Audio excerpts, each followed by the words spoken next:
Sejam todos muito bem-vindos ao Preveste da UEA. Eu sou a professora Lana Lima, sou uma mulher de 33 anos, sou parda, tenho cabelos pretos e estatura mediana. Estou trajando uma calça e uma blusa preta. A nossa sala de aula é um estúdio de TV e estou ao lado de uma tela interativa que utilizarei para fazer anotações. Então vamos à nossa aula de hoje.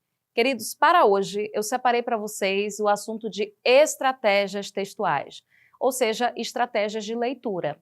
Mas especificamente 3 estratégias de leitura que vão se fazer presente na maioria dos textos quando a gente fala de vestibulares, que são a intertextualidade, a ambiguidade e a ironia. Então, antes de nós partirmos para as questões, vamos tentar entender o conceito, o que é intertextualidade, o que é ambiguidade, o que é ironia. Observem a definição. As estratégias textuais são recursos usados para construir sentidos, organizar ideias e envolver o leitor no texto. Elas variam de acordo com o objetivo comunicativo do autor, e aqui estão alguns pontos principais. Observem que estratégia textual é tudo aquilo que deixa o texto mais interessante, que promove a reflexão do leitor, que chama ele para dentro da leitura. A intertextualidade, olha o que diz aqui, é a referência a outros textos. Essa referência pode ser feita de maneira explícita ou implícita. É só você lembrar que quando você está lendo um texto e você percebe que dentro daquele texto há uma referência a outro texto, isso é intertextualidade, é uma referência a um outro texto dentro de um texto, ok? Um exemplo, uma paródia, uma citação direta ou uma alusão a outro autor. A ironia, por sua vez, é dizer o contrário do que quer se afirmar, com intencionalidade crítica ou humorística. A ironia, inclusive, é muito comum em charges, cartoons, né, que trabalham com essa linguagem multimodal, e você vai lembrar que geralmente a ironia ela tem um viés cômico, um viés crítico. Você observa isso, por exemplo, nas tirinhas da Mafalda, do Calvin, algumas da Turma da Mônica. Então a ironia você memoriza que é quando se diz o contrário daquilo que se quer dizer, com um viés geralmente humorístico, satírico, ok? Muito usada em crônicas, charges e artigos de opinião. E por último, a ambiguidade, que talvez seja mais conhecida, você já deve ter ouvido falar, em duplo sentido. É quando uma mensagem apresenta 2 sentidos, não é possível identificar o que ela quer exatamente dizer, tá? Olha o que diz aí, é o uso proposital de duplo sentido para provocar reflexão ou efeito de humor. Lembrando que é o uso proposital, tá? Quando não há o uso proposital da ambiguidade para um efeito estético, é um erro usar uma linguagem ambígua. Mas para efeitos estéticos dentro do texto literário ou para causar um efeito de sentido, a ambiguidade ela é muito utilizada, certo? Essas estratégias são combinadas e adaptadas de acordo com o tipo de texto, pode ser dissertativo, publicitário, jornalístico, literário, e o objetivo do autor, é claro. Aí eu preparei para vocês aqui uma tabelinha, né, com a intertextualidade. Olha aí a simplificação, é a relação entre textos. A ambiguidade, frase com mais de um sentido ou duplo sentido. E a ironia, dizer o contrário do que se pensa. Agora vamos observar aqui dentro das nossas questões o que elas estão pedindo a respeito dessas estratégias textuais. Vamos aqui para a questão número 1 da FGV 2023, que traz o seguinte enunciado. As opções a seguir apresentam 5 frases cujo tema é o futebol. Assinale a opção em que a frase faz intertextualidade com um ditado popular. Olha só, vamos tentar identificar dentro das alternativas aquela que traz essa ideia de um ditado popular. Você deve conhecer vários, né? Água mole em pedra dura, tanto bate até que fura. Enfim, essas expressões populares geralmente são usadas e às vezes a gente faz intertextualidade. Vamos observar a letra A, olha o que ela diz. A grande área é o cemitério dos árbitros. Não conseguimos identificar nenhum tipo de intertextualidade, nenhum tipo de referência a um ditado popular, portanto, ela não é a nossa resposta. A letra B diz assim, se concentração ganhasse jogo, o time do presídio era sempre campeão. Também não consigo identificar aqui nenhum tipo de referência a um ditado popular, mas vamos aqui observar a letra C. Em futebol, o pior cego é o que não vê a bola. Aqui eu consigo identificar um ditado popular. Você conseguiu perceber também? O pior cego é aquele que não quer enxergar. Percebe que isso é um ditado popular muito falado por aí e a letra C está fazendo uma referência. Portanto, aqui na letra C eu tenho uma intertextualidade. Eu consigo perceber dentro dessa frase uma referência a outro texto. Ela é a nossa resposta. Mas vamos observar as outras. A letra D diz assim, o melhor lugar para se defender é na grande área do adversário. Também não há nenhuma referência. O juiz de futebol é o único ladrão que rouba e sai protegido pela polícia. Não há nenhuma referência também a nenhum tipo de frase ou ditado popular, né? Então, portanto, só pode ser a alternativa letra C. E aí, Caio, ficou alguma dúvida sobre a intertextualidade, ambiguidade, ironia? Manda sua pergunta aí pra gente.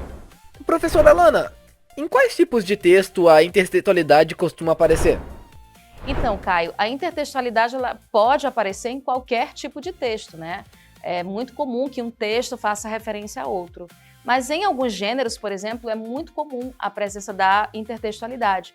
Como, por exemplo, nos textos do Machado de Assis, né? De vez em quando a gente está lendo algumas páginas ali de Dom Casmurro, há uma referência a Shakespeare, a Hamlet, né? Ou seja, ele costuma trazer essas referências de outros textos. Os textos literários, os romances, os poemas costumam trazer essa intertextualidade, mas a gente pode falar, por exemplo, da propaganda, né? Existem propagandas que trabalham referências a, por exemplo, heróis, né? Ou seja, sempre buscando em outras fontes, em outros textos, a referência para a sua própria propaganda. Então, isso aí também é um exemplo de intertextualidade, ok? Vamos agora para a questão de número 2. Olha o que ela diz aí, questão da FGV 2023 também. Assinale a frase abaixo que mostra intertextualidade na alusão a outro texto bastante conhecido. Vamos tentar identificar essa intertextualidade, essa referência a um outro texto. A sociedade hípica está sofrendo de obsolescência galopante. Bem, não consigo identificar na letra A uma referência a um ditado popular ou uma frase de um grande filósofo, portanto não tem aí uma intertextualidade. Vamos observar a letra B. O céu é o pão de cada dia dos olhos. E aí, você conseguiu identificar? Eu tenho certeza que você já ouviu falar na expressão o pão de cada dia. Inclusive está presente na oração lá do Pai Nosso, dai-nos o pão de cada dia. Ó, o céu é o pão de cada dia dos olhos. Então, há uma referência a essa expressão que é religiosa, que é o pão de cada dia. E isso, portanto, é uma intertextualidade. A resposta está aí, é a letra B de bola. Mas vamos analisar as outras. Mesmo quando uma ave anda, sente que tem asas, não há referência a outro texto. É impossível ensinar um gato a não pegar passarinhos. Também não há nenhuma referência. Sirvo-me de animais para instruir os homens, não é possível identificar aqui também nenhum tipo de intertextualidade, portanto, a resposta correta é a letra B. Olha o que diz aí, faz alusão à passagem da oração do Pai Nosso, que diz: o pão nosso de cada dia nos dai hoje. Portanto, uma intertextualidade, ok? Vamos agora para a questão de número 3. Olha o que ela diz aí para a gente. Em uma das manchetes abaixo, constata-se ambiguidade. Você vai lembrar o que eu expliquei no início da aula. Ambiguidade é o duplo sentido. Às vezes proposital, nesse caso a gente diz que é um recurso estético do texto, e às vezes é porque o autor da frase, do texto, ele cometeu realmente um equívoco, tá? Vamos observar aqui o que diz a letra A e tentar encontrar onde que está essa ambiguidade. Presidente tenta adiar a crise do diesel para acalmar os caminhoneiros de olho na eleição. Ah, professora, assim não tem nem graça, a gente já achou aqui a ambiguidade. Você conseguiu perceber que tem um duplo sentido aqui nessa frase? Ó, vamos ler de novo, com calma. Presidente tenta adiar a crise do diesel. Até aqui tudo bem, eu entendi que é o presidente que está tentando adiar a crise do diesel. Para acalmar os caminhoneiros. Também entendi que o presidente está tentando adiar a crise do diesel para acalmar os caminhoneiros. De olho na eleição. É justamente essa expressão, de olho na eleição, que está ambígua. Quem é que está de olho na eleição? Ah, professora, só pode ser o presidente. Então, poderia reformular essa frase. O presidente que está de olho na eleição tenta adiar a crise do diesel para acalmar os caminhoneiros. Percebeu que agora a mensagem está muito mais clara? Muito mais simples de ser entendida, porque eu desfiz a ambiguidade. Mas a resposta, de fato, é a letra A, porque é uma frase ambígua. Não é possível saber se a eleição é do presidente ou dos caminhoneiros, da forma como ela está escrita. Mas vamos observar o que diz a letra B.